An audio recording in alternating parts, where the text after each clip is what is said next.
I'm holding everybody up again. Okay, I'd like to call the meeting to order. Does anybody have any items to add to the agenda? If not, a motion to approve. Moved by Jeff, second by Elmer. Discussion, all in favor, carried.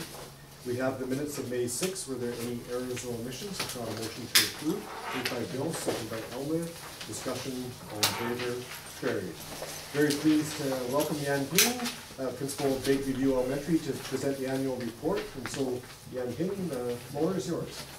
Okay, thank you. And I'll move over I here. have two teacher leaders here too, and I don't know if you like to jump in and add. Okay. They put a lot of things in it. Sharing And 20 minutes. only thing I wish I could use their stuff, but there was miscommunication.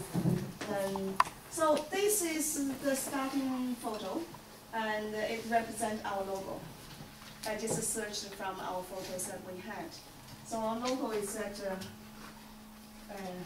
probably underneath you can see, with a group of kids, but back to us. And now we have these student leaders facing to us and holding hands together. It's just one of the photos we took on the school grounds. Not postable photos, they just playing a game together and was taken. That shows our school kind of growing as a supportive and connected community. So that's our vision statement that we developed last year. And this year, we work together again to develop our mission statement. So we want to kind of focus on the building a growing community and what we want our kids to be. So that's our motto. Working together in August. This is our third year, close to the end of the third year of the school. When it's first started, since it's first started. Yeah. And we're working really hard to continue the same goal that we started last year. And we have a lot accomplished this year. And what I find out, being working in so many different schools, and I find our students are so fortunate here. And there are so many enriched opportunities offered to all the students here, even we live in a small town. And there are lots of programs and the performance and the presentations from community agencies, organizations, and everybody helped out to raise our kids. And here just a few photos that when they are out in the school, outside school, we see the fire department and we see the highway service and get us to kids who paint their machines. And also, so I want to focus our report on three big groups. And the first on our PAC leadership, and the next will be our teachers' leadership, and then the third will be our student leadership. We have a very active PAC, and last year we started, when I first came, we had probably each time PAC meeting about 10 parents or less. And this year we got more parents getting involved and have a really strong parent leadership to motivate parents, and the more parents get come, help out, organize things, and also get more parent volunteers in all different events. And the best things is what the parents do at school, and here, like I focus a lot more on the what the parent PAC do, and where they, the programs that they start this year for whole school. And the big one is the breakfast program. Yeah, and they kind of, ask lots of support from the community, from different agencies. And they will be able to run program every Tuesday and Thursday. And we have parents volunteers, and we also have staff volunteers, and teachers from high school came over. We have high school students come and volunteer to run the program those mornings. And we have most of the kids are from primary students that they come to the breakfast program. And we hope to involve more intermediate students in different ways. We haven't been so successful yet. we hope that we can do more. Interesting enough, if I show you the MPI results of primary students, grade 4s, when they answer question eating breakfast, 100%. I think the program also helped for them to understand how important to have breakfast in the morning. And while grade 7s do not as planning. So that's an area we need to work more, okay? And so they actually organize different events. They start a fair, school fair, and they call it a mountain harvest fair. After they had a contest from students to name the fair, and what was very successful and brought the whole community together. They also helped in developing school, giving feedback for school growth plan, and giving feedback about the code of conduct and dress code, and help make some important decisions in our school community. And we were so fortunate to have those parents who are so dedicated and want to help and make the school a better place for everybody. So we have the same goal for this year, and to kind of promote a school community with high and consistent expectations in fostering positive relationships and pro-social behaviors. So my whole report will focus on that. And you can see from the photo, this one, okay, these are my grade 7 students. And they are really stepping up and taking on many leadership roles. And we're so happy to see the change. And I have to say this group is the most diverse and the most gifted and the most improved group that I've ever been worked with. And here's a photo that when we had, is that Easter? You were there. Okay, and the students are reading to, I know. The older students are reading to the younger students. Yeah, I think that's an Easter time, and our student leadership had a different station, Easter stations and Christmas stations. Yeah, and this one we have a grade 4 student leader reading to all the kids coming to this station, older or young. And this is a student, grade 7 student, did a project, science project. And he was demonstrating to the audience, the younger kids, how his project worked. Okay. So we have a very strong teacher leadership at our school. And when I reflect back, and first when you're so busy with everything, and you really didn't know that how much difference we made when we worked over another year. And when I reflect back, and I say, oh, actually, we accomplished a lot. And especially we have very strong leaders at the school, and healthy habits, and started by Ms. Wang and joined by a group of teacher leaders, and implementing healthy habit school-wide sessions. And that was organized through house team group. And so we have a multi-grade age group kids together, with older kids being leader and helping out and taking them to different groups, different settings, and doing different activities.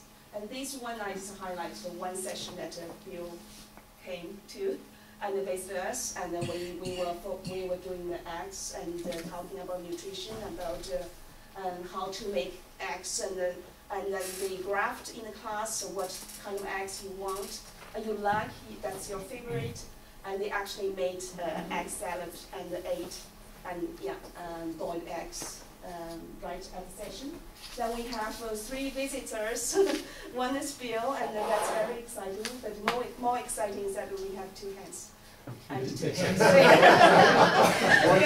At least I got mentioned first. I know, you were there first. Yeah, and those, the 2 hands kind of visited all the classes, and the older kids kind of helped out and take the hands to different rooms.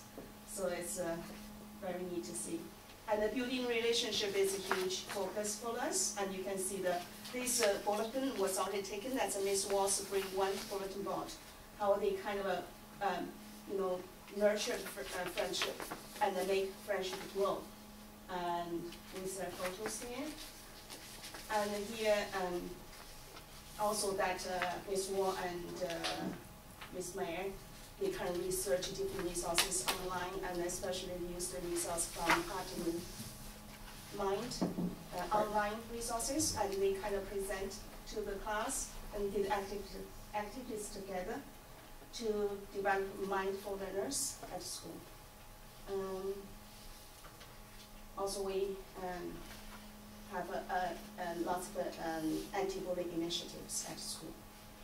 Besides the anti-bullying day, every day at our school is anti-bullying, and we focus on building a positive school culture and erasing bullying with kindness. And this special poem I included was written by grade 3-4 class together.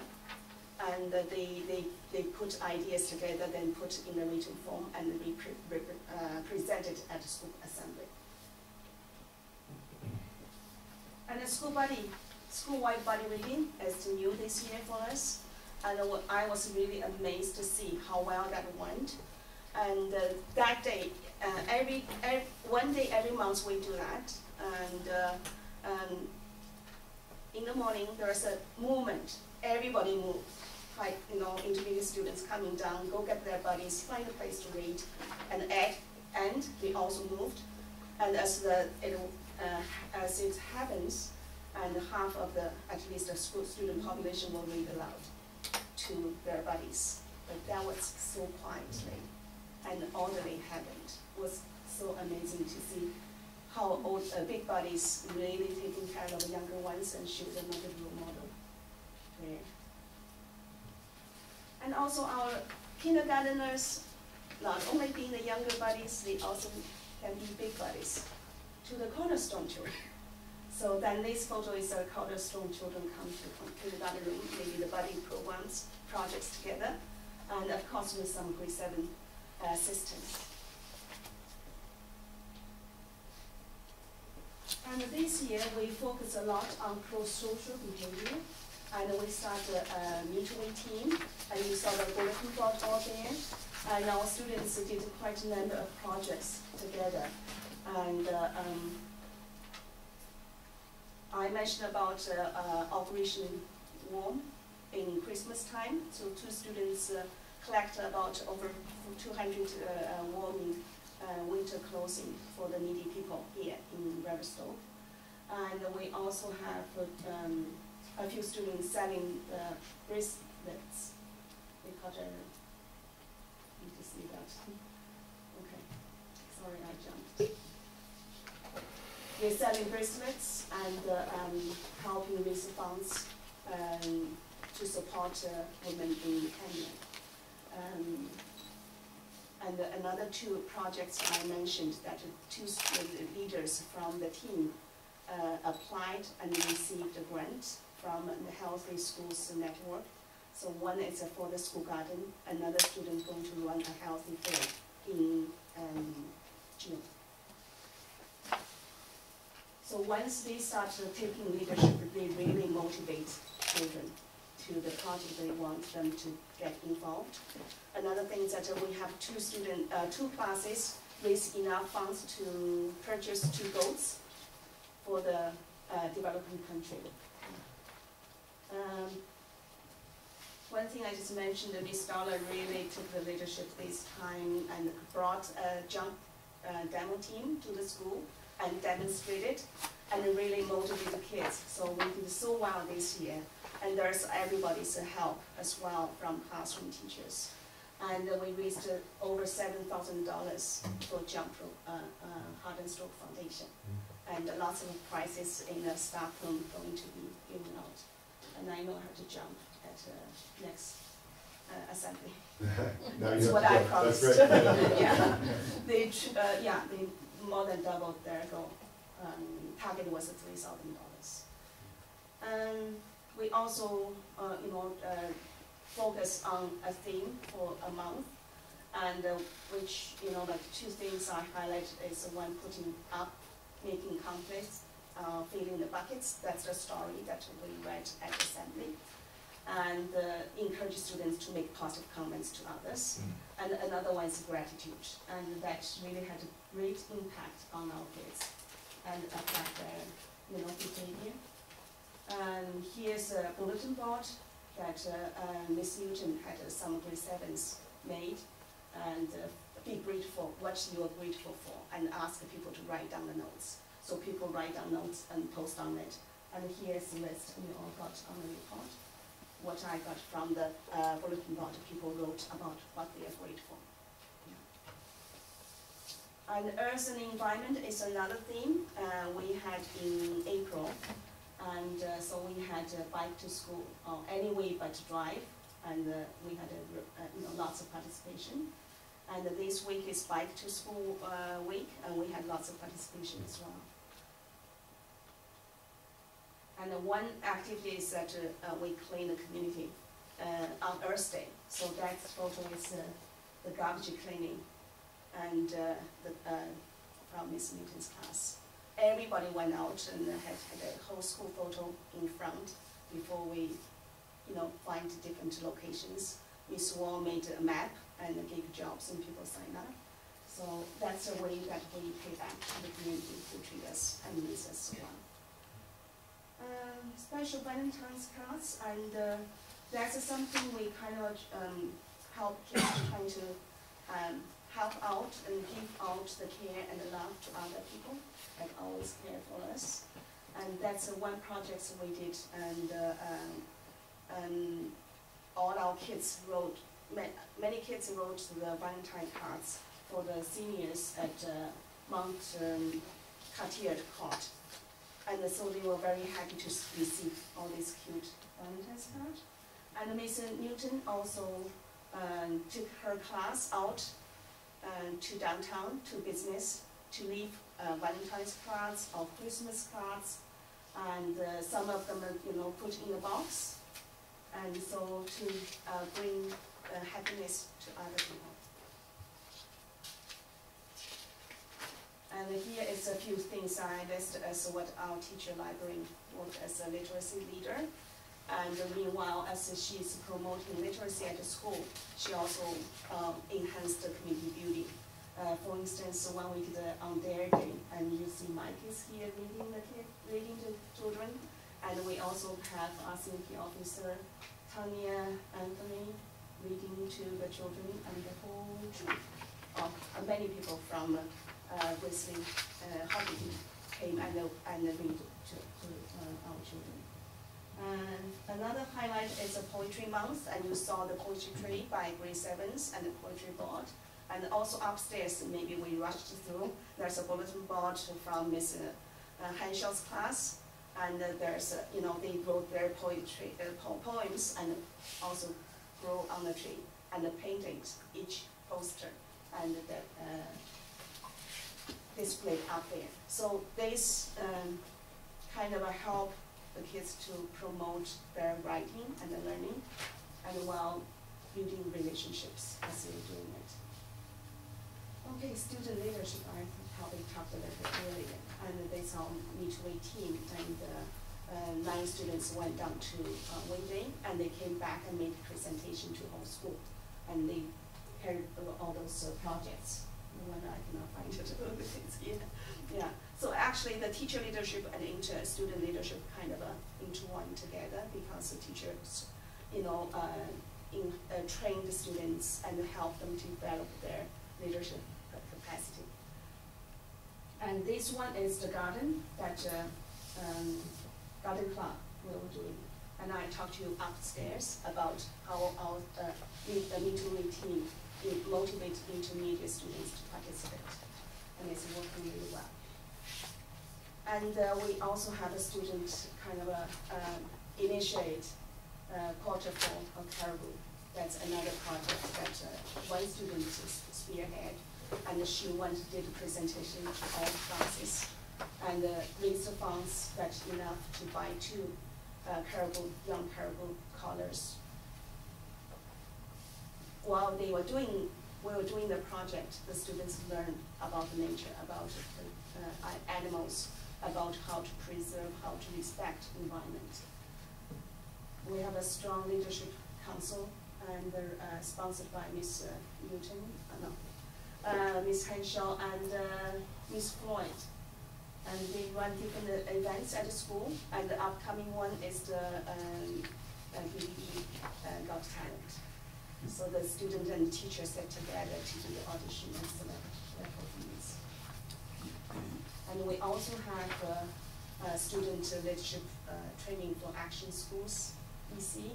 And Ms. Wall is the sponsor, and they were running programs for younger kids at lunch 4 times a week. So that's one of the things we were doing. As I said, grade 7s, many of them step up to the leadership role. And this is Odin. I talked about him upstairs. That's one way he helped at Healthy Habits session. Holding chicks, the hens raised in other classes. And we also have a student assistants or student helpers to help teachers, in the classrooms. And you can see here that's a student assistant help ELL learners to develop their vocabulary. And here we have a grade 7 student helping out in the kindergarten, how to use microscope and then looking for things. I think that's what they are looking for, the worms and the microscope. Yeah. And on the Deer Day, it's a deer, right? Well, we drop everything to read that day, and we also have a group of students volunteer to be the readers to read with Cornerstone Young Kids. As we find that actually as we are building the community, and the students' learning really improved, they really thrived, and this year we were doing so well in all those competitions. And spelling bee, and the first and second all from our school, and the battle of books, all teams won all grade first place. We also successfully secured a number of grants. There, all those grants we applied and we secured. And the one thing I missed here is that also Mr. Henshaw applied for a class field trip grant, and they got their field trip to Denver, back and forth free, all covered. So, yeah. Awesome. One thing I just want to mention, maybe I'm not all the time, this district iPod project. We have, I missed one teacher. We have 10 teachers involved in this project. And I think we had most teachers involved in this project, and then really kind of start using technology, iPod in the classroom wisely, collaboratively, and motivate students learning and seeing good results. And some results probably will be shared at the celebration of iPod project. Yeah. Okay. That's one thing I just want last. This one's not included in the report, but I just want to share with you about the MPI results. Okay. So that's a 3 years grade 4 MPI results. And the green bar is this year's. So you can see the improvement from before. Number of students, number of yeah. 2 or more important adults at school. So there's more students respond positively. There's a growth on this part. Okay, and of course there's more than the one will be dropped. And connectedness to adults at school is 100%. I don't know if we'll be able to keep it next year. It's nice to see that, that the improvement and the kids feel about the school. And the pure belongings is this one. You see the improvement. And there's a school climate dropped down a little bit. We want to find out detailed what part they felt different. Eating breakfast, 100%, that's what I mentioned, yeah. And the happiness and improved, and pro-social behavior improved than last year. so that's grade 4. And grade 7, and I used the district and compared, and so that's a little bit messy. But look at our purple. Purple is this year, and then the burgundy is last year. So we can see that that's a big improvement here. Okay, for number of 2 or more important adults at school compared to last year's. Okay, and this one of course dropped. Connectedness also does improvement from last year. That's a burgundy, that's a purple, that's ours this year. Okay, and peer belongings similar, a little bit down. They feel more connected with adults. School belongings and improved from last year, and the school climate improved from last year. Happiness dropped a little bit. And pro-social, a huge improvement from last year. And eating breakfast, no. So that's something we need to work on, our intermediate students about eating breakfast. Yeah.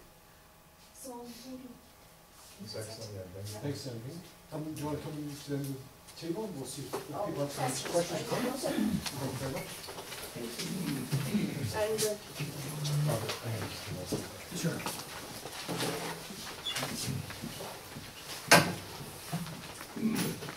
So I think Yanping had offered earlier Pam McCoyne. Did anything you want to add to what she's presented? An awful lot going on. Yeah. their presentation is so good. Yeah. You know, all the pictures are in little bubbles and pop out and we can talk about it. Yeah, and Okay. Trustees, any questions or comments on the report? Bill? I just want to start off thanking you for the report. I always enjoy these reports because, again, it gives the trustees an opportunity to be able to go see what's going on in our schools other than just reading about it. I think that's really important that we get out to the schools, so I really do enjoy this part of how the board meetings are set up when we get to hear that. But I just want to compliment you and your staff, because through this report you see that there's an obvious commitment by the staff to the students in the school. And you see that in the leadership roles the teachers play, but you also see it in the way the students are obviously engaged. You can see that in the report. So I certainly do compliment you for that. And I also compliment you, and I think you're right. We live in a small community, and I think it's helpful to all our schools, but we really have the opportunity to engage the community in our schools. And you can see that that's obviously going on here. And I see our charts are up here for our goals and objectives, and that's one of them, of course, is to expand the ability for our schools and our school system to be engaged in the community. And it's a two-way street. It's not one way, but it's a two-way street. That's obviously happening here. So, yeah, I see through this that everybody's contributing at Begbie View School, and there certainly is a really positive, enriching sort of climate here. So, thank you for your report. Jeff? A couple of things that are really impressed me most, I guess, was the amount of student leadership that you're teaching and supporting them. You've got a lot of leaders in many areas. And also the pro-social behavior, many activities like the monthly themes of gratitude and earth and environment and so on. Kids are really doing something in those, and so they really better. So, thank you very much. Elmer? I'm an often drop in here with one son in the after-school program and the other son in the preschool.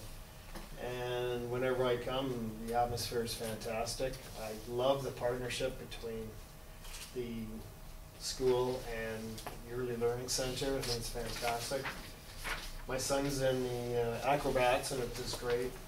Seeing, like, walking by, seeing all of the after-school things going on too. So just very, very impressed, especially with the partnerships that's going on too. But please pass on my congratulations on just a really, really top-notch operation.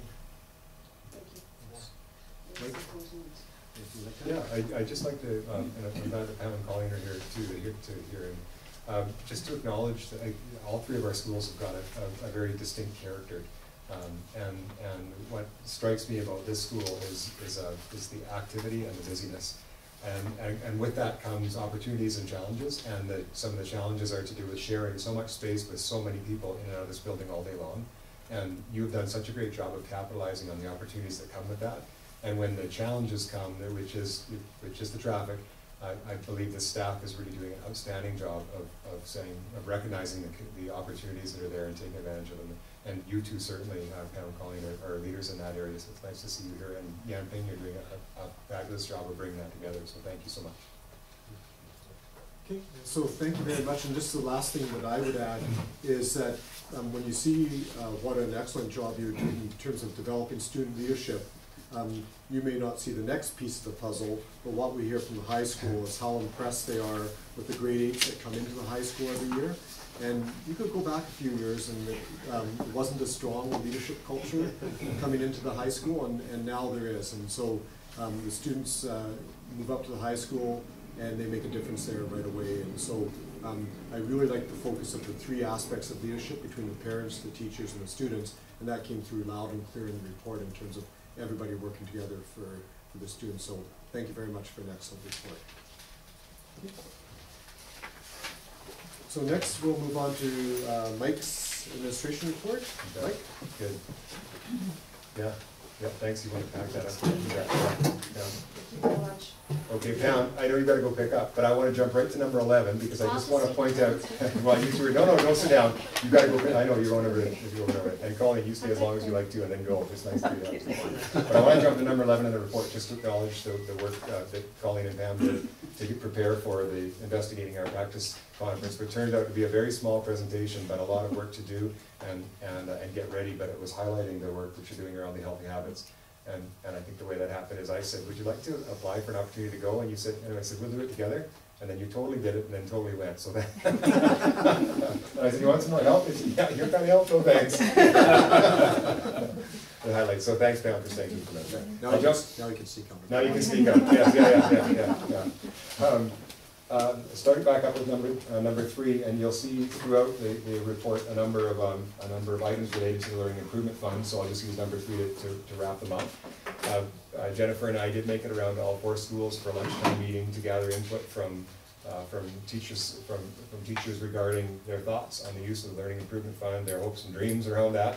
Jennifer started the meeting by saying, we know there's not enough money, but what would you like? And it was a good way to gather input. What we found was the staff were very happy with the way that we have been allocating learning improvement funds over the last number of years, which is essentially to address composition in classrooms by providing enhanced learning support. We're looking at it saying our class sizes we're very satisfied with, but the level of learning support we could certainly enhance, and is happening as we speak again this year, right now. Item number 5, just to note that and this came up at the BCSTA and will be a topic of discussion for boards regarding the ministry's announcement that the accountability framework draft document is nearly ready. They've been spending the last year kind of on the road gathering information from superintendents, from parents, from teachers, from all community stakeholders and trustees, representatives certainly, and now it's coming out more widely to trustees, and we're going to have an opportunity to look at that shortly together. Item number 10, I just wanted, I put the whole excerpt in there. Penny Catola had worked with our staff for a couple of years, actually 3 years, on the Changing Results for Young Readers project, and I just included that little piece in there for you. I've often felt like we need to get out more and see what's happening in our districts to really appreciate what we have, and it's always nice to have a visitor come in and see what we have and then say, wow, I'm pretty impressed with what you've got. So that's from Penny Catola, who works out of Vernon, who's a literacy coordinator and worked with us for a number of years. I wanted you to see that, and then it's nice for our staff. Over the page number, I'll just link a little bit on the BC Ed plan, number 18 and 22 together. Todd Hicks and Michael Howarth are certainly waist deep, if not neck deep, in the BC Education implementation plan for our switch over to BC ESIS. There's a wide variety of things to do, all the way down to even just getting back to policy changes to say, you know, we're referring to BC ESIS in our policy, and we now need to move into my ed. They've run They've had a committee meeting with our advisory committee, a single meeting, and more importantly, now at this point, 4 different training sessions. And so we're moving forward with that, and I want you aware of that. Item number 26, what a great student-led assembly this was at RSS Rain Carnegie, and then our LUG students presented on mental health and wellness. And Rain is where you may recall 2 years ago we had an opportunity to put forward a nomination for a student on the student advisory to the minister on the array strategy. They were picking regionally, and there was in excess of 100 students. Ray managed to get himself as one of the 12 that are on that committee. And as a part of his work, he's providing leadership at the school. And to see him to run the assembly, and not only his ability, but also the interest our students showed. He ran us through a 35-minute mental health wellness talk that he put together and did, which was moving in some points and informative in others, and held the microphone and held the crowd, and it wound up with the legal violence education media shorts being shown by that group that spent the weekend that you were already wearing. Just a piece of the leadership that we're seeing, and then the respect that the leaders get from the students that are appreciative of the work that they're doing. Bottom of the page. Just noting that our ad hoc committee has brought together this document now, and it is now being widely circulated for feedback. That'll come up elsewhere in our agenda as well, because Bill's got some notes to speak to when we get to the minutes.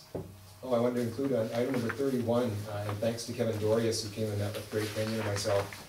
He's already responsible for bringing the Junior Achievement Program into the elementary school. It's been very successful at Columbia Park. I think it's moving over to Arrow Heights next year. I think he thinks he's getting in with the 6s and 7s over there. It's basically it's a business program. It's a piece of work that our students don't often get a lot of.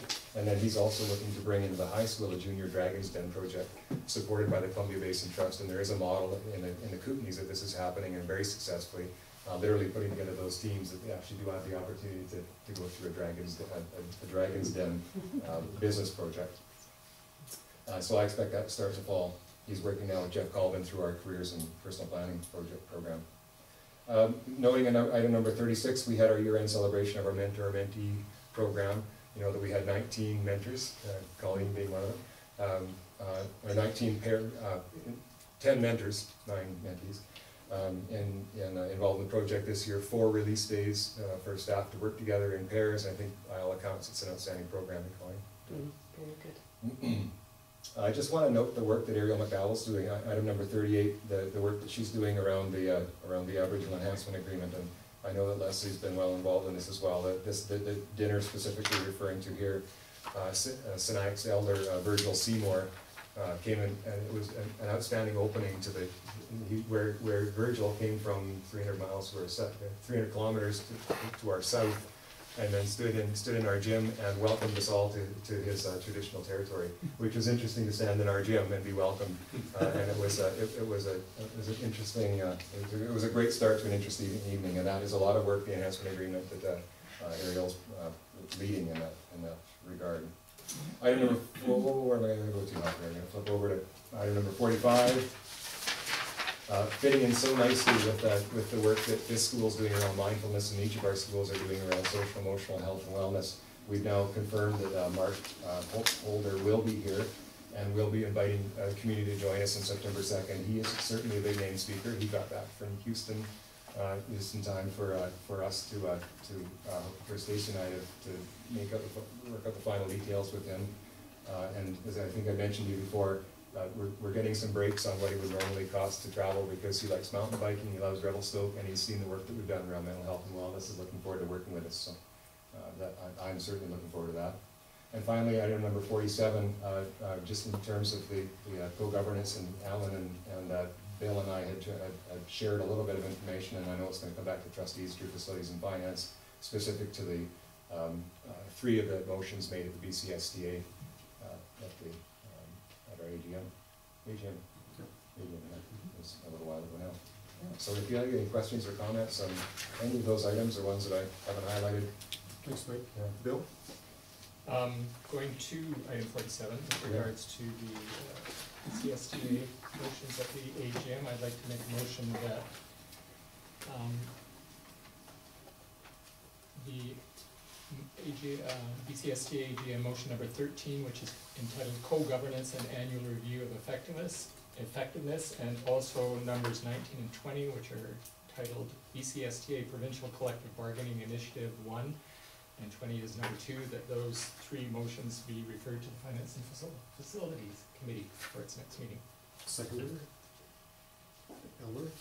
Discussion? And if I can just speak to my motion, the issue on the co-governance, of course, is that, and we've all heard plenty of discussion on the memorandum of understanding that was signed last December, and the concerns that have been raised either at the provincial level of the BCSTA or through many boards writing letters on it, how the memorandum of co-governance may in fact not be working so well, and the BCSTA is organizing a review of that, and the motion specifically says that the BCSTA is going to ask that the input be given through the branch association. So I think that we should be prepared on that one to give some input at the next branch meeting, which is at the end of September. And then with regards to number 19 and 20, both of those are asking that the BCSTA request meeting with the Minister of Education, the BCTF, BCPC, and BCSTA, and then number 20 refers to the support staff unions to review the last round of bargaining, and I think we should have a discussion locally here on that also. I assume, and maybe you know more about this, Alan, I'm not sure as a director of BCSTA, but I'm sure the BCSTA will be wanting input on from us on that, and we should probably get what our input is. And I'm thinking we could even have a discussion about whether or not we wanted to have some local process here with our staff unions about the whole last round of collective bargaining. As we look to the future, we do have a considerable amount of time, but let's not waste it. Those 5 years will go by fast. Any further discussion on that motion? All those in favor? Carried. Thanks, Bill. Any other questions or comments from Mike? Yeah, I just wanted to clear up, when was the actual date of the unveiling of the Aboriginal? In the minutes of the meeting, it was the 18th, and I see it's on the 19th there, so. Yeah, I think they have actually officially moved it to 19th. Do you want to double check? Yeah. We'll double check. Yeah. They're having trouble getting the date to fit for the committee. Leslie, are you aware? I think it's been moved to the 19th. Okay. But we'll check and confirm. There were reasons to have it on the 18th. I think it's National Aboriginal. But it didn't suit people here. There were other things going on, so. Yeah, just a question, so. Okay, Yeah. we'll clarify it a little bit. Yeah. Sure. Anything else? Leslie? I have a question about number 44 regarding dress code. Okay. School expectations. Yeah. Are the expectations consistent across all the schools in the district? The handling of them is consistent. The challenge is articulating what it is your expectations are, and then so there would be differences in terms of the way that it's actually recorded and written, but all very similar in terms of the way that they're dealt with. Okay. Yeah. My concern is, well, I looked at the RSS one, which is very clear, actually. And actually is undergoing revision as we speak. Is that But right? always, Okay. they are growing documents, those. And I documents, just yeah. wonder if it's the same with the other 3 schools, if they have a similar, They are annually reviewed, yeah, so by PAC or by the teachers? or by teachers, with students, and as a part of the code of conduct, because for the most part, dress codes live in a code of conduct, yeah, Yes, yeah. okay. So they are for annual review, Okay, yeah, thank you. and they are evolving things. Any other questions, comments, Mike? I'd just like to maybe just add on 26, a number of us were able to attend that RSS student assembly that Rain Carnegie led. It was outstanding. You know, like how he was very comfortable in terms of his role and the respect that the assembly showed. I was looking at the audience, and nobody was horsing around. Everybody was paying attention, listening to everything that was said, and basically the message was, we all have troubles, we all struggle at times, let's just support each other, and you could just see the heads nodding, and it was just fantastic. He's doing a great job there. So, thanks, Mike. And then next we move to policy 5.4, safe schools and facilities. Okay, you saw this one February 4th after the policy review committee had a go at it. Thanks, Colleen, for coming. Thanks. We'll just stop and thank as people drift away. Never drift Quietly, away. yeah. You've seen this committee, this was the change, the significant change to this one was going through the policy review, which basically pulled out a reference to noting that we would comply with regulations that we're required to comply with. So that revision took place, and then some other very minor ones. So, it's there for your final recommendation. Moved by Bill, seconded by Jeff. Discussion? Leslie? I think I went to this policy and read it, and I do not know who is on the district safety committee. Okay, can I speak to that, Bruce? You. Oh. That's yours, that's yours. That is the secretary treasurer, the maintenance supervisor, the a representative from the teachers union, a representative from the support staff union, and then there's some other folks that are invited that sometimes have difficulty in attending meetings. Those core groups, those core folks are there on a regular basis. So. And we actually have one more meeting coming up, I think it's this Monday. Thank you. And does the district safety committee deal mainly with facilities? We deal with issues that, no, I would say no. Okay. I have another question. When an item in the code of conduct of a particular school is disregarded or the code is violated, what's the result? Yeah, that would be back to the superintendent. Yeah. What happens? Sorry, say the question. When something in the code of conduct, Yeah. let's say at RSS, which Yeah. is lengthy and Yes, fairly yeah. clear, Yeah. when that is violated, Mhm. what is exactly the process that happens? The first thing is so as a principal, you start figuring out what happened. So Right. somebody said something went wrong, and Yeah. you start talking to students and Yeah. teachers and parents, say, so what went wrong and what are we gonna do about it? Right. Yeah. But there's not a standard, it's not always if this happens, because there's always that judgment that comes into it in terms of meeting with the students, in terms of what is the context, what's appropriate, et cetera. Yeah. Thanks for coming, Michelle.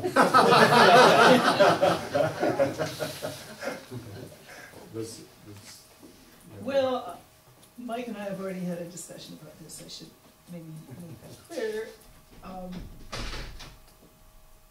It's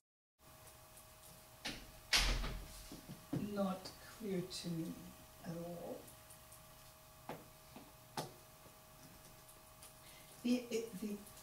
The outcome sometimes are very opaque to me. And I don't know what the forum is to discuss that, or whether it's our business to discuss it. I think it's, just my response would be, at the end of the day, it's our responsibility to approve policies, which we're doing right now. In terms of how they implement the policies, that's up to the staff. And I think if you are hearing concerns, it's appropriate to let staff know what the concerns are so they can deal with them appropriately. But it's, when you're dealing with student situations, it's not always easy answers, and so that's where the staff, on the knowledge of the school, the students, the incident, they have to work their way through it, and so it's not as simple, well, this happened and then bang, that happens. Bill, Elmer, Jeff, you were all classroom teachers, you know how complex, and Well, that's I was a another classroom teacher too. So you know how complex it is in terms of the circumstances you have to deal with, and what I can say is that every school takes it very seriously. Every school works hard at it, and I think for the most part, every school is doing a great job. But there's challenging situations that arise on a regular basis in the schools. Bill? Okay. What's the policy number for the school's code of conduct? We were just looking at this. Yeah, 7.1 or 7.2, describe, yeah. I would suggest, Leslie, if you look at that, 7.1, I think it is the school's code of conduct, which sort of outlines, I think, maybe some of what you're asking. as far as the procedure that's followed, No, I didn't realize there was a policy about it, and that's exactly what I wanted to know. it's some, I think it's some quite long. Okay, I will have a look at that, thank you very much. Okay. Is there any further discussion on the safe schools and facilities? If not, all those in favor?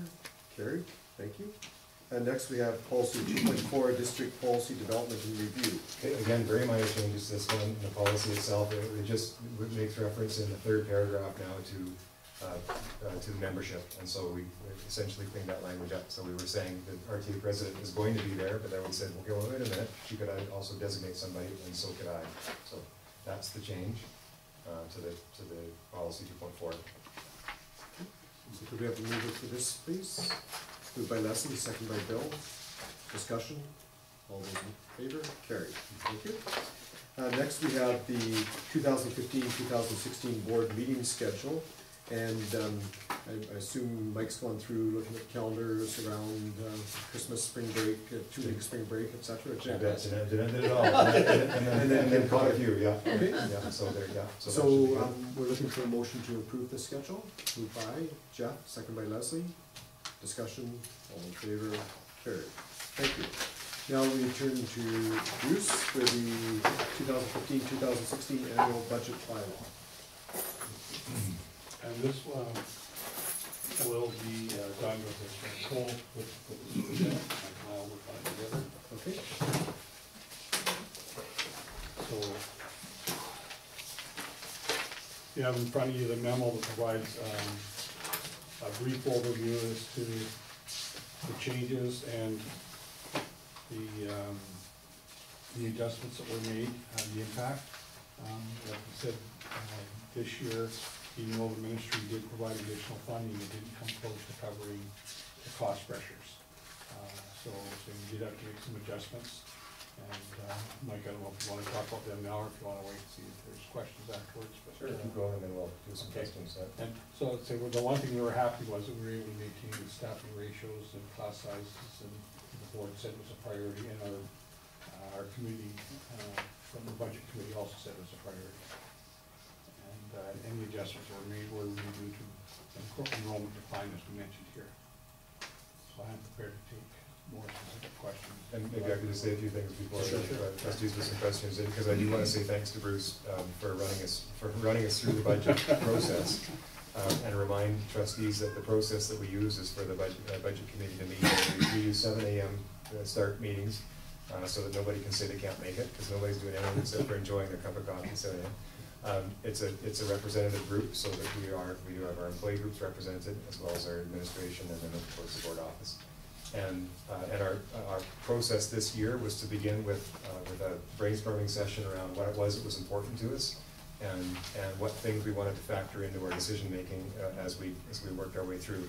And a reminder again that we start with what some districts will talk about they'll announce a gap between the amount of money that the ministry has announced that they're getting compared to what we actually believe at that moment we need in order to continue through, with all things being equal in the coming year. So we do start with a gap, and we do have a gap tracker, and when you put that in, you say, well, we are short X number of dollars, and at some point we were between $200,000 and $300,000 short if we just took this year and plugged it into next year. And having started with that process, and also identifying what it was that was important to us, we started to start our way through the meetings, saying, okay, so where is it that we're going to save that money? There were a number of areas that were cost pressures that Bruce referred to in terms of a few things, like a loss of funding protection, because as we're in funding protection, it's great for 1 year, and then it hurts you the next year because we're relying on it this year, but we didn't earn that money, so the next year we lose it. So we've got an immediate $140,000 hit in that. Our benefits, the statutory benefits like CPP, medical, WorkSafe, EI, all those continue to rise, and they're not represented anywhere in the funding formula. So Bruce does the work on that to estimate what those cost pressures are going to be, and they were significant. The change in utilities, we got a little bit of a break this year on fuel. We got a little bit of a break this year on our mild winter, but knowing that's not going to happen again next year, we had to build in those additional costs. So we had those as well. And then of course on top of that, we had that administrative savings requirement, which basically just said, we'll give you $60,000, but you've got to find it yourself. So that was a $60,000 as well. So that brought us into the $250,000, $300,000 range. Then our budget committee continued to meet, continued to say, where is it we're gonna save money, and continue to say, well, this year we can't make enrollment related, very few enrollment related reductions. In the past, we said, well, we're getting smaller, so therefore we need fewer teachers, and that's when we're talking 85% of our, or upwards of 90% of our budget being human resources. Then we were not able to take any adjustments that way that basically had a big ticket savings, I call those ones. So being unable to do that, this is where I was thankful to Bruce, because he closed off our budget meetings, and how many do we have? 5, 6? Yeah, we got an extra one, we put an extra one. I think we went up 5 or 6 Wednesday mornings, in any event. 4, Yeah, 5. and the one extra. It said, at the end, thank you, everyone. What was your little quote there? Oh, I think it was, No. I paraphrased Winston Churchill. Yeah. Never have so many spent so long to accomplish so little. So that's, we identified everything as a priority, there was nothing that we knew that wasn't a priority. And that was tongue in cheek, in terms of.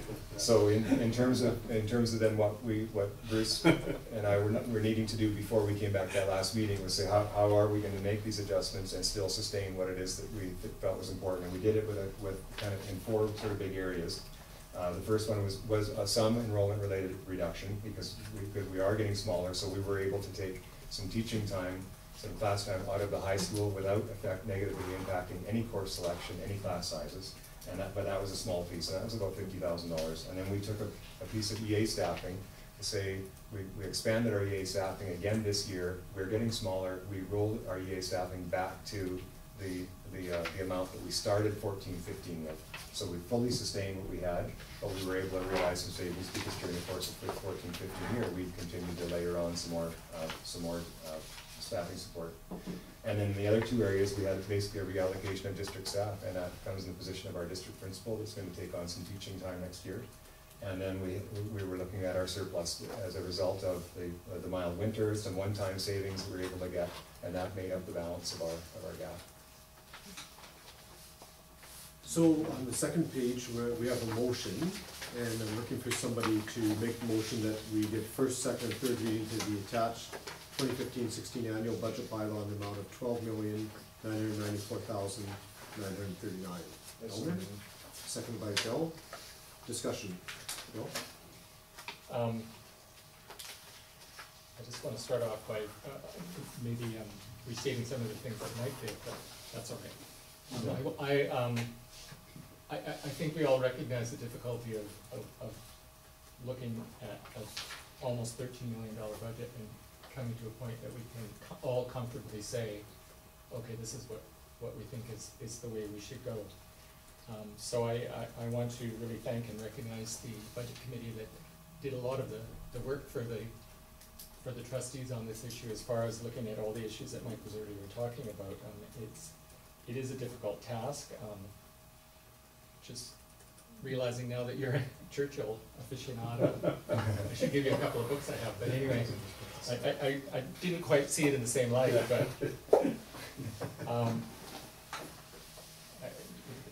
think the group that did that does deserve our praise and thanks, and also to Mike and Bruce, who have been really good, and certainly in any of the questions that I've had and looking through this whole process and answering them for me.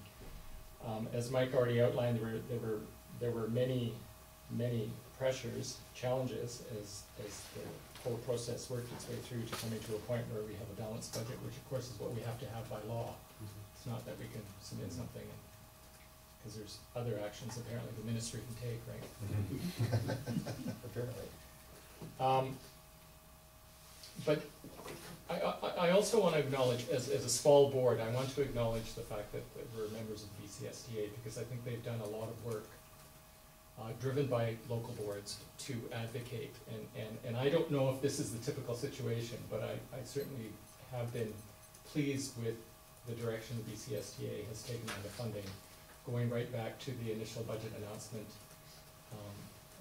in February, when they talked about things like the administrative savings that were expected, and the concern with how that was announced, and the concern how that feeds into the whole issue of the memorandum of understanding on co-governance, and whether or not the government was following that whole thing. So the BCSTA certainly has done a lot of advocacy on our behalf, and we've done what we could, I think. Other boards have done what they think, but just to sort of also look at what else is happening provincially, and I know the BCSTA and other boards have supported this whole aspect, and that is the government's own select standing on finance. In their report this year on K-12 system, and I'm quoting from it, it says, over the course of the consultations, what happened last fall, in their whole look at what they think as far as how the budget should be built, and it's not, of course, just on education, it's on all the other issues the government deals with. But it says, over the course of the consultations, it became clear that a well-funded public education system remains a top priority for British Columbians. And therefore, the committee recommends to the Legislative Assembly that the provincial government, one, provide stable, predictable, and adequate funding to enable school districts to fulfill their responsibility to provide continued equitable access to quality public education and to meet required repair and maintenance needs. I think that's a significant statement, and I'm pleased in this process that boards all across the province have said that, that's the way the government should go. So I think we need to keep making that message. Yes, we've got our budget here. I think, as I said, people have worked really hard to get to a point with a balanced budget that still has a focus on kids in the classroom, which is really important. But we still have a lot of advocacy work to do too. Thanks, Bill. Other questions or comments? I'm just going to follow up on a couple of things Bill said in terms of some of the work that the BCSTA is doing. And one of the problems we had during this this particular budget cycle is that there was provincial statements made about, well, boards have surpluses. This should be a problem in terms of not supplying funding to meet all the cost pressures. And so one of the things that BCSTA is trying to do is set up meetings with the Ministry of Finance and the Ministry of Education to even agree on terminology and best practices. So as Bill pointed out, by law we have to have a balanced budget, and we're a small district. Like if you look at Surrey, they're over 800 million, and if you look at other districts around the province, there's lots of them $300 to $700 million budgets, and you can't budget so it comes out exactly even.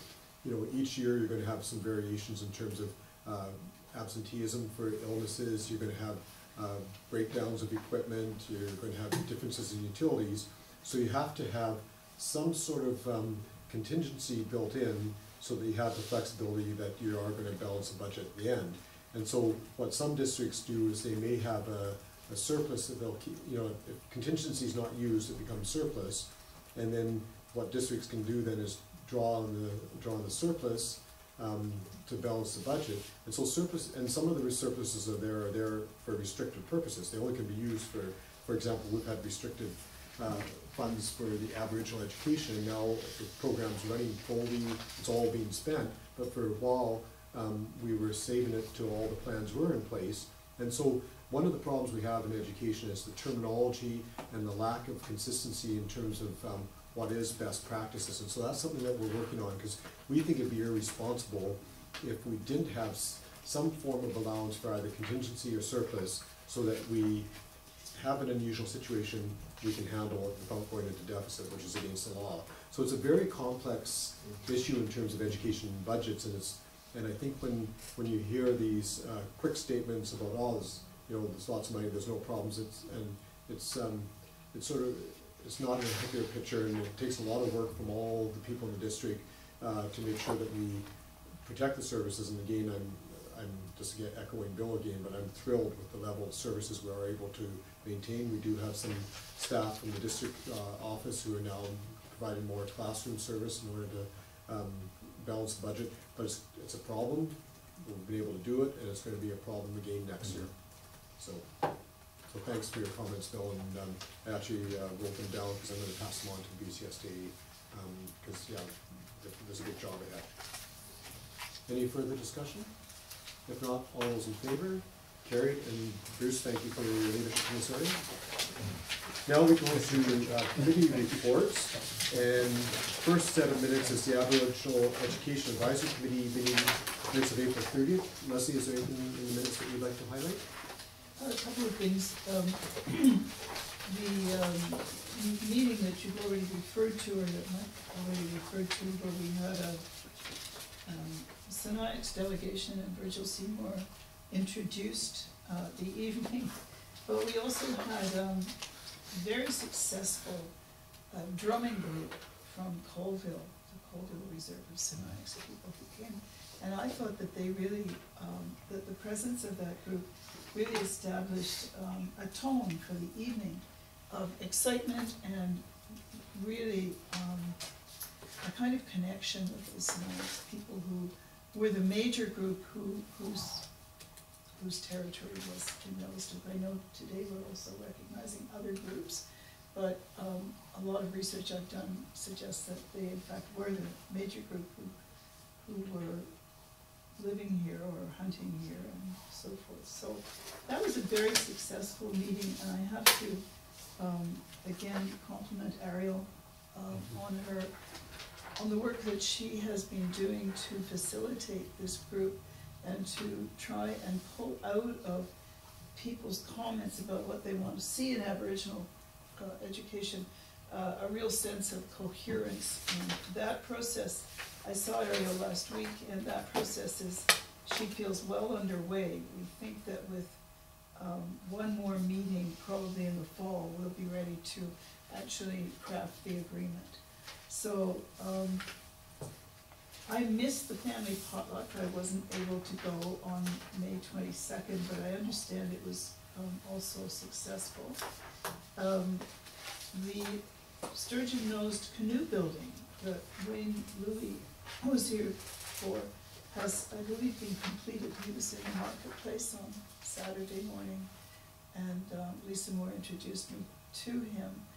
I was a little bit disappointed that there were no students there helping him build the canoe on that particular Saturday morning, but maybe Saturday is not the day that students are available to do this. Thursday, Friday, I was with them, and they had their They students did there. have students there, oh, Yeah, that's yeah, good. they were there in the On the community Aboriginal liaison position, we're having a sort of not an official meeting, but we're getting together on Friday afternoon at 4:30 to have a kind of pre-discussion. There has been one applicant. We were expecting another, but apparently only one has come through so far. And so before our meeting next week, there was a feeling that we should actually have a discussion about how the selection committee will work for that position. So that is underway, and I think apart from that, it's fairly clear.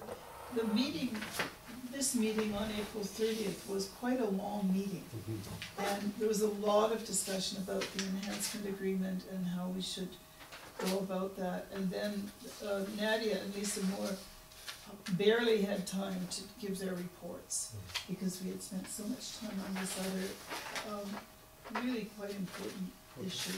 So that's coming to a close, I think, and that's all I really need to add to this. Leslie, if you could make a motion to receive the minutes? Yes, so please, I am moving. Second by that we Jeff. receive- Just a question. Yes. Yeah. On number 6, the initial date was June 19th. I brought that up earlier. Yeah. So it was changed Yeah, I believe, changed to the 18th. We're gonna check and. we're gonna check and get we'll it have out to there. check. It'll be one of those days, or maybe a different day, I'll tell you. Or it's spent 3 days. That's it. Okay, so all those in favor? Carried. Thank you, Leslie. Next is the District Parent Advisory Council meeting minutes of May 6th, and again, any items you'd like to highlight from there? Not particularly. The treasurer's report, they have combined funds of about $5,900 through various fundraising mechanisms. The Love BC, the Violence in Education event was discussed. There wasn't, let me see. It looks like mainly for information for us. Yeah, it's mostly information.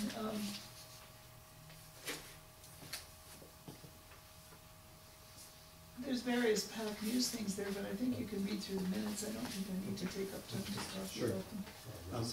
So we'll have first of all, we'll have a mover to receive the minutes, Leslie, second by Elmer. Discussion? Jeff, you have a question?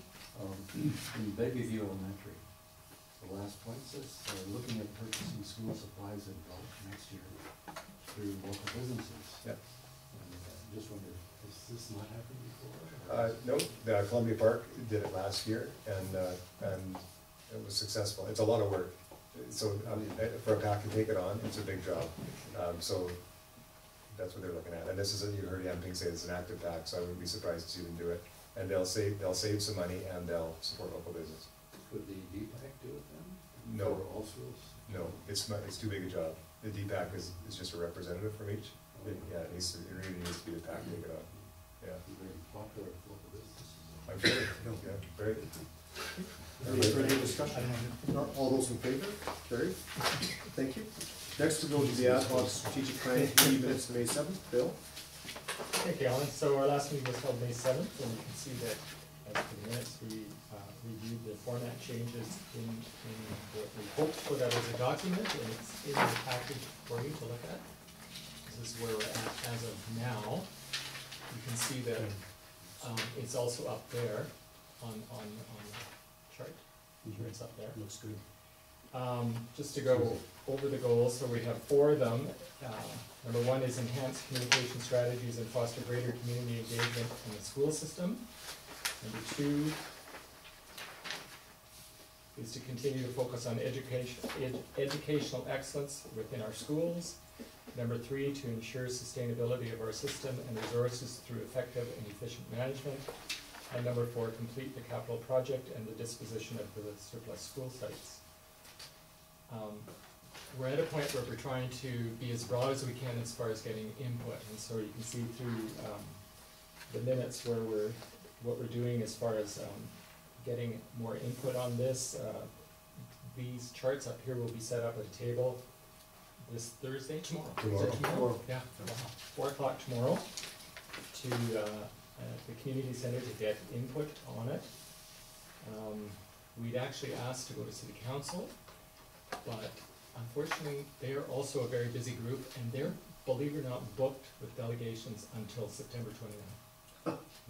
Can you believe that? So that was the earliest we could get on. We thought that might be a little late. That's right. Although maybe we could come up with something else for that. Did you let them know we're not coming in? No, I just had her pencil you guys in, Oh, okay. because I wanted We to can let do you that. decide. So we might still go with September 29th. There might be something anyway. Yeah. So it's going, of course, there are various stakeholders within the system. The memo now went out that is also going public as far as making comment on this through the school district's website. We're hoping maybe the press will cover this and do some work on it if we could. And David Sure. offered to immediately, yeah. Okay. So that's- yeah. That would be great. You got your 15 minutes of fame right here. Yeah. Thanks for that. I'm not sure I want that. Anyway. Yeah, so we continue to work through what has been, I think, a really good, successful process, and our aim is still to come back to you on June 17th with something to approve. Great. Okay, so I move that those minutes be received. Seconded by Elmer. Discussion? Leslie? The wording of one, is this the place to say this? You're on the It is a place to well, it's your wording, so fix Yeah, it. no, well, But can I suggest is, rather than we wordsmith it here, but we are gathering that feedback, and so write it down and we'll make the change. And we've already got, just so you know, we got 2 pieces of feedback already. We did get one person that had some kind of content change, and you got one, which is to Susie. And then we also heard from somewhere in Oregon, from Ann Cooper, who said, I love it. And she goes, whoever wrote that thing, she said, what did that note say? Clear, concise, love the formatting, pass along my thanks. So we went and said, But if you have suggestions, if you can just give it in writing tonight. that'd be well, great. I already did, I sent You you an did? email, right? is it the same one you're making now? Yeah. Oh, Yeah. it's done. It's already fixed. And we will gather feedback that way. So as we get those kind of feedbacks, we'll just build it into the document and it'll come back to the board that way. Okay. Yeah. So all those in favor of the motion? Carried, thank you.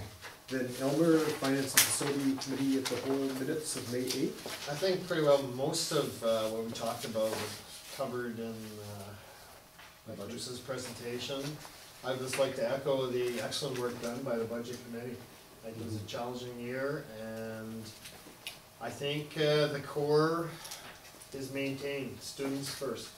Yeah. And so I'd like to thank Bruce and district staff and everybody else in the fine job done. So I'd like to move that we accept the minutes as presented. Second, Bill, discussion, and just, we're giving lots of thanks to the budget committee, but let's just remember that we started off with the gap, and after the first 2 meetings, the gap was way bigger. So then they buckled down and got it, did the work, so in the end, it was a great job. All those in favor? Carried, thanks. Next, we have the Early Childhood Development Committee minutes of April the 13th. And I looked through those and just would say there for information, unless anybody has any questions. It was, yeah, just regular business. And then we have the BC School Trustees Association May 7th edition of From the Legislature, and that's under correspondence. And you can see this is a lot more information on Bill 11. And as I heard a good explanation of Bill 11 the other day in terms of how to look at it, is that there's 4 silos. There's one that comes under freedom of information, one under teacher professional development, one under accountability, and one under shared services. And so what will happen is that they will work through each of them at a certain time. The first one that's going to be looked at is the accountability piece, and that's where things were moved from one section of the School Act to another, and some consolidation going on and some changes. And that's where, as was indicated, the Ministry of Education has now asked BCSDA to coordinate getting feedback from boards on the changes, and that's one of the things that we'll be talking about at Finance and Facilities. And BCSDA will be sending out sort of a discussion document either or tomorrow, I think it's supposed to be out tomorrow, with some questions for us to serve as discussion guides. So we will have our opportunity for feedback, and again, that is to have impact for the regulations, which is how everything is implemented. So that's, we're hoping we get that tomorrow.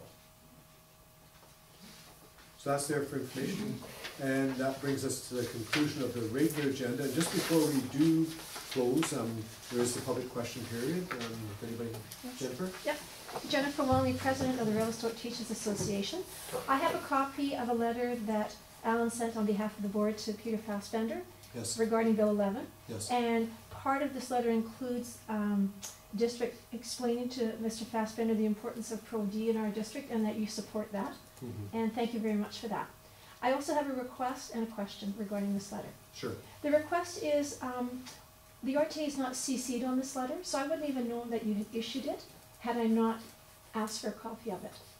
So in the future, yeah, if you are writing a letter and part of it's a response to what the RTA has asked for, if we could be CC'd on that? Absolutely, that's an oversight on our part. Yeah, okay. And then secondly, I'm curious to know why it's not included in the board package. Our correspondence going out? Yes, there's a letter that was included in the board package from October to Peter Fassbender. But this letter that I've got here regarding Bill 11 from the board on your behalf isn't included in this board package we just dealt with. So teachers, the public have no idea that this letter was written. Those are good points. Mm-hmm. Yeah. Yeah, we don't generally put our outgoing correspondence in the board package, but in this instance, this would have been a real help, actually. Yeah. No, so both of those are good points, and I would say they're oversights on our part. Okay, thank you. Yeah, and you know, just so you're aware, that particular letter, usually what happens when we have letters is Mike will sort of draft them, I sign them, but in this particular case, it was circulated through all the trustees because we wanted to make sure that we capture the support for the teachers in terms of how Pro-D has been done in this district, and so that one we did circulate amongst ourselves to make sure we reflected what we wanted to say. Great, great. Anything else? Enough for me, Alan. Okay, and then the other thing, just before we... I've got a couple of questions. Oh, sorry, Alex. Just curious, you mentioned there was a budget gap. What was the gap? Well, it's really hard to say because what happens is that you have an initial, and that's where, and this is a really good wishy-washy answer, but what do you mean by gap? Is it what you had last year and what you have this year? or is it after you've adjusted it for enrollment? Is it after you've adjusted it for the forced increases? And so all we know is that I find the actual term gap to be very misleading, and that's where it's caused a lot of confusion, because you've had lots of boards around the province go and say, we've got a $3 million gap, we don't know what we're gonna do, and the next week they say, oh well, we've balanced. And so gap is a very misleading term, because you always have to adjust for enrollment changes. So what term do you prefer to use? Or how do you prefer to? I think what we always look at is that we have to look at it in terms of what is I don't know what you use at the budget committee, whether you use the word challenge or year to year you have to look at, like, that's where Bruce has to do the work in terms of factoring in the forced increases. Like, if you are paying this amount for medical premiums this year and next year it's this much more, then you have to factor in that amount. And so there's a whole lot of pieces that have to be adjusted. Joe, you probably want to explain this better. Well, I think Mike did a really good job of explaining it. Maybe if you met with Alex, you could go over some of the background that you gave on the budget as far as you started out with talking about the gap. Yeah. But some of the other cost pressures that were there. Yeah. And I guess that's it, Alex, is we do talk about cost pressures, because we do try and set priorities to say this is what we want to make sure we maintain. So, for example, you won't find us buying a new computer lab in this building next year because we don't have a budget for that. Well, would we like a budget for that? Yeah, that's now 3 years old. But that's a decision we made. That's not a true cost pressure. That would be a choice the budget committee would make in order to say we want more money spent on technology. So the cost pressures really is the best way to describe it. Yeah. For us. Yes, and so for example, Bruce, correct me if I use the wrong figure, but we get an amount of per pupil funding, and I believe it went up about $200, and so the ministry will say, well, we've given them $200 more per kid, what more do they want?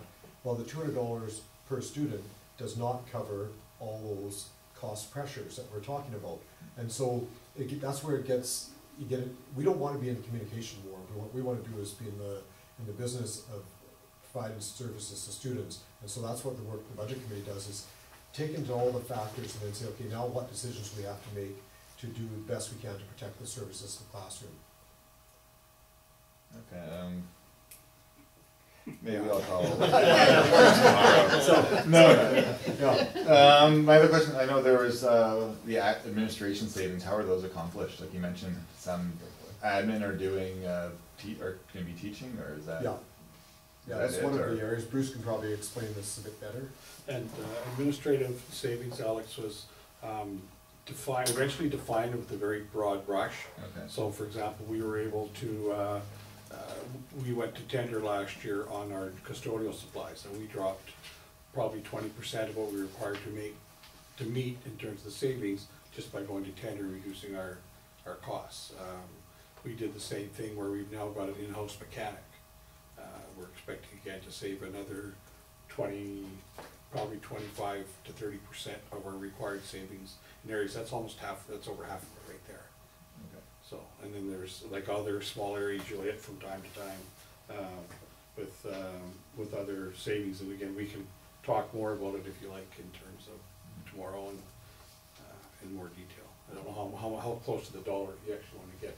Those are some of the larger ones. So it didn't have to be from, and then as the chairman said, we reassigned part of a district staff person to the teaching. So it doesn't have to be from administration in people's general definition. It was made broader, so as long as it wasn't in the classroom. Okay. And So, my last question is about the, I guess, strategic plan, or I forget that document. Yes. I'm just curious about the reason. Like I noticed, like communication and engagement with community is the #1 goal above educational excellence. And can you explain why? Why how those goals were sorted? I would say go ahead. Yeah. They're not. They shouldn't be looked at as in priority order. Okay. No. I think it's the way we listed them in our initial discussion, and then we just went back through. But maybe that's a. That's a good point, actually. That's a perception. We might want to address that. Yeah. Yeah. All right. That's all. You should come more often, Alex. Thanks. I built up a bank of questions. Yeah, I can see that. So can I have a motion to move in camera? Moved by Elmer,